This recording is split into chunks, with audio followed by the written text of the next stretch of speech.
Have you ever stepped into a room, fully expecting to see one simple thing, only to find something else entirely? Something that shifts your perspective, something that quietly rearranges the way you look at yourself, at others, and at the fragile rules that seem to keep life in order? That's what happened to me. One night that was supposed to be ordinary, a night meant only for a small routine, turned into a memory I cannot escape. I believed I was just going upstairs to whisper a soft goodnight to my son, to tuck him in as I had done countless times before. Instead, I opened a door and walked into a truth that unraveled everything I thought I knew, about myself, about love, and about the boundaries we so often take for granted. The house was silent, cloaked in the stillness that only arrives deep into the night. That kind of silence has weight to it, pressing gently on your skin, reminding you that everyone else is asleep and the world has paused. I moved carefully down the hallway, the hardwood floor creaking faintly under my bare feet. A soft golden light spilled from the bathroom down the hall, just enough to guide me through the darkness. It was a ritual I had performed without thought, leaning into my son's room, whispering goodnight, brushing his hair back from his forehead, pulling the blanket up under his chin. That small tether, the thread that reminded me he was still my little boy, the same child who once begged me to chase away the monsters under his bed. I expected the familiar comfort of that moment. But when I gently pushed open the door, my breath caught and refused to move, because sitting on the edge of the bed wasn't Ethan. It was Tyler, Ethan's best friend since middle school. For a long second, I couldn't move. His figure was outlined against the muted glow of the bedside lamp, his posture relaxed, yet strangely deliberate. When he turned his head and his eyes found mine, I felt a jolt that I could not explain.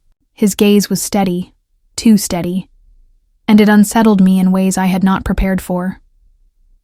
Tyler wasn't the awkward teenager I remembered, the boy who raided my refrigerator after soccer practice, who left his muddy cleats in the doorway, who teased Ethan in that carefree, careless way of boys growing up together. No, there was something new in his eyes now, something steady, something quiet, yet daring. "Ethan's asleep," Tyler said softly, tilting his head toward the figure curled under the blanket. His voice was calm, low, respectful, but there was an undercurrent to it, a warmth laced with something unspoken, something that made my skin prickle with awareness. I should have smiled, cracked a joke, excused myself with some motherly remark. But instead, I just stood there, caught in the strange electricity that seemed to hang between us. When had he changed? His shoulders were broader now, his jawline sharp under the lamp's faint light. His dark hair fell across his forehead with a kind of careless intention. He wasn't the lanky boy trailing after my son anymore. He was becoming a man, and the realization shook me to my core. "I thought you were Ethan," I whispered, my voice thin and trembling. My hand clutched the doorknob as though it could anchor me. Tyler's lips curled into a small, knowing smile. "Sorry if I startled you," he said gently. Something inside me shifted at that smile. I told myself to leave, to close the door and retreat. But instead, my feet betrayed me, carrying me further into the room. I moved to the bed, fussing with the blanket at Ethan's side, though he was already deeply asleep. It was nothing more than an excuse to linger. As I tucked the blanket tighter under my son's chin, I felt Tyler's eyes on me. Not intrusive, not demanding, simply there, present. Watching me, not as Ethan's mom, not as the woman who rushed through life with endless errands, bills, and responsibilities, but as me. Just me. "Long day?" I asked quietly, desperate to break the tension. He chuckled, the sound low in his chest. "Yeah, but it's nice." My throat tightened. He didn't mean it the way it sounded. He couldn't. I busied myself, grabbing a spare pillow from the closet, pretending I needed something to do with my hands. "That's what moms do," I said lightly, forcing a laugh. "Make a place feel like home." His smile faded into something softer, almost wistful. "Not everyone's that lucky," he murmured. His eyes held mine, and something inside me cracked open at the honesty in his tone. The silence stretched. I turned toward the door at last, telling myself it was time to go. But as I reached for the knob, I felt it, his hand brushing gently against my wrist. The lightest touch, hesitant and respectful, and yet my heart thundered as though he had ignited a spark inside me. "Good night, Tyler," I whispered, pulling away. Not angry, not even reluctant, just afraid of how easily I could have stayed. That night, lying in my own bed, I could still feel that touch echoing through my skin. His gaze, that unspoken question lingering between us. The morning came as though nothing had changed. Ethan and Tyler stumbled into the kitchen, laughing, teasing, eating breakfast like boys always do. Yet each time Tyler's eyes met mine, something stirred inside me. Something alive.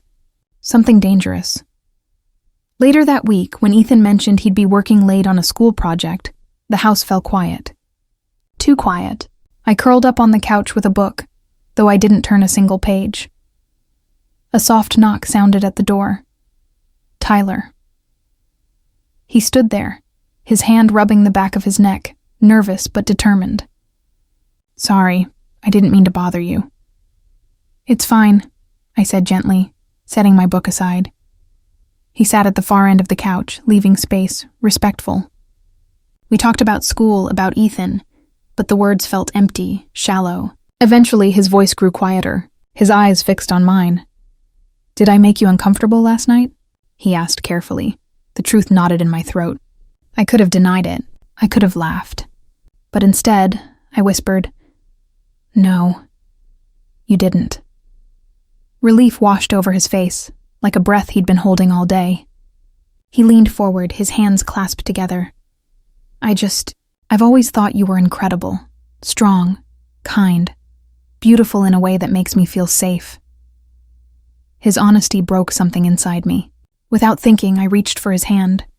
His fingers closed gently around mine, hesitant, reverent.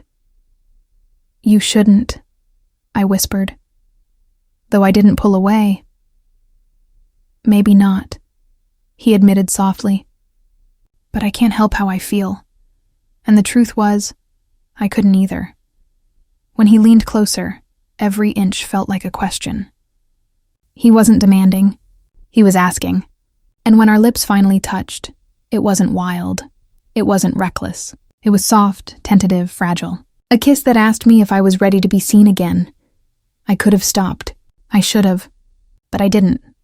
In that moment, years of loneliness melted away. I wasn't just Ethan's mom. I wasn't just the divorced woman carrying responsibilities like armor. I was a woman who still deserved to feel alive. The days blurred, each one teetering between normalcy and secret glances. Ethan's laughter still filled the house, oblivious to the undercurrent between us. But every stolen moment with Tyler deepened the pull, the question, the risk. One evening, as we sat close, our knees brushing, I whispered, "This could ruin everything, I know," he said softly. "But it could also mean everything." His hand found mine, steady and warm. And for the first time in years, I allowed myself to believe that maybe, just maybe, I deserved more. Was it wrong? Maybe. Was it complicated? Absolutely. But it was real. And it left me with one question I still don't know how to answer. When life offers you a moment that makes you feel alive again, do you walk away or do you take the risk, knowing it could change everything?